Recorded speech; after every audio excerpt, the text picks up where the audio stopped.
Саламатсыздар ма, құрметті оқушылар. Бүгін біз алгебра 8-ші сынып 1-123 есепті шығарамыз. Бұл жерде өрнекте ықшамдау қажет.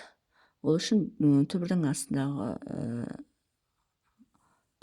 қараймыз. Яғни мұнда А4 бар, мұнда А куб бар, мұнда А квадрат бар. Демек барлығында А бар және оның дәрежелері бар. Айнымалы және дәрежелеріне берілетін болса, ортақ көбейткішке сол айнымалының кіші дәрежесі. Демек А квадратты жақшаның сыртына шығаруға болады. Жақшаның сыртына шығарамыз. А квадратты шығарамыз.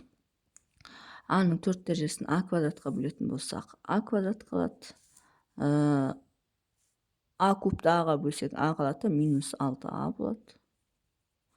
Одан кейін 9А квадрат, А квадрат, пен А квадрат қысқарып кетеді, 9-ың өзі қалады. Плюс 9 болады. Плюс түбір асты. Енді екінші түбірдің астынан да А-ның 4 дәрежесі, А куб, А квадрат, демек А квадрат жақшаның сыртына шығарамыз. А квадратқа бөлетін болса, А квадрат қалады, 4А квадрат қалады. 4А квадрат қалады. Енді мына А кубты Аға бөлсек, А квадратқа бөлсек А қалады, сонда минус 4А болады. Плюс өз-өзіне бөлсек 1 қалады. Плюс 1 қалады. Бөлу. Енді бөлшектің бөлімдегі түбірге қараймыз. Бұл бізде А плюс 2-ның квадратын береді. Яғни түбірдің астында А плюс 2-ның квадраты. Ол деп отырғанымыз А-ның квадрат А квадрат, 2А-ны 2-ге бөлсек 4А, 2-ның квадраты 4, яғни А плюс Б-ның квадратына келіп тұр. Енді осы жерден теңдеп ала салайық. А квадрат минус 6А плюс 9 бізде А минус 3-дің квадратын береді. 4А квадрат минус 4А плюс 1, 2А минус 1-дің квадратын береді. Демек, мыналардың орнына осыларды жазамыз. Тең. Түбір асты А квадрат жақшаның сыртына шығардық. Андан А минус 3-дің квадраты болды. Плюс түбір асты А квадрат тағы да жақшаның сыртына шығарды. Ол кезде 2А минус 1-дің квадраты болды.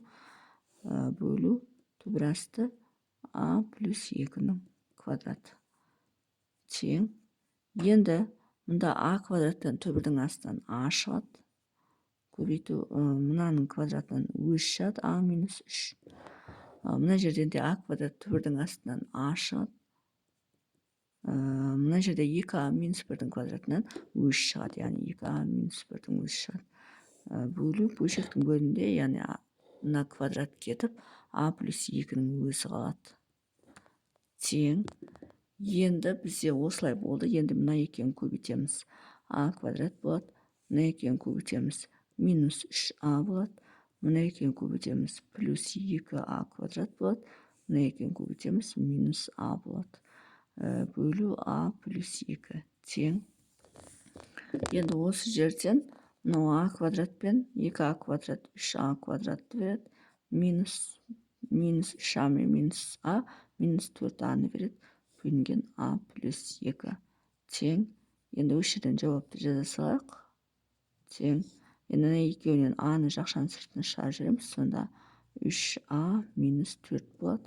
Бөлшектің бөлімінде А плюс 2 болады. Сонда есептің жауабы бізде осы болады екен. Сонымен есептің шығару жолы осындай.